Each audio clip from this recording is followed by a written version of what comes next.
Did you know that how the people closest to you behave directly after your sexual assault has a huge impact on whether you develop further trauma-related mental health issues like depression, anxiety, agoraphobia, or PTSD? Because I didn't. It can be difficult to know how to broach the topic of sexual assault with a survivor, especially if it's something that's happened recently. You don't want to pry, make them feel uncomfortable, or bring up painful memories when they're not ready to talk.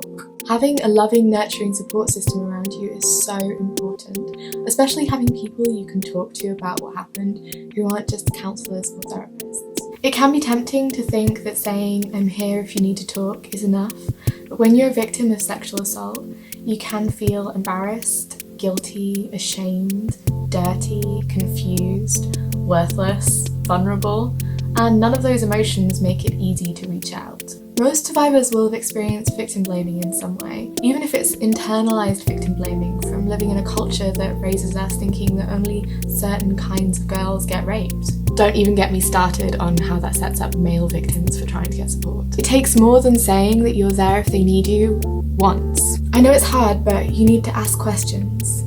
Let the person you love know that you're there to listen, that you want to know how they feel. Let them know that you'll hear them and be there, and listen, and aren't afraid of being uncomfortable or hearing their painful story. Don't try to fix them. If they cry, let them, and don't offer them a tissue. They don't need to hide their tears. Open a dialogue, and if they really don't want to talk, then respect that.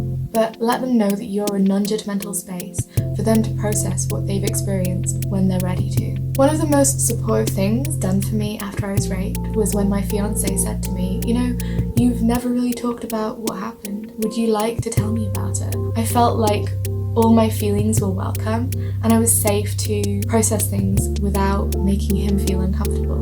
Try open-ended questions like, how are you feeling about what happened? What do you need from me? How can I best support you? Would you like to talk about what happened? If they don't want to talk, then just saying, when you're ready to talk about what happened, I'm here to listen. Swallow your own feelings, put your grown-up pants on, and pop the kettle on. Your friend is feeling vulnerable enough without you being afraid to hear the details of their experience.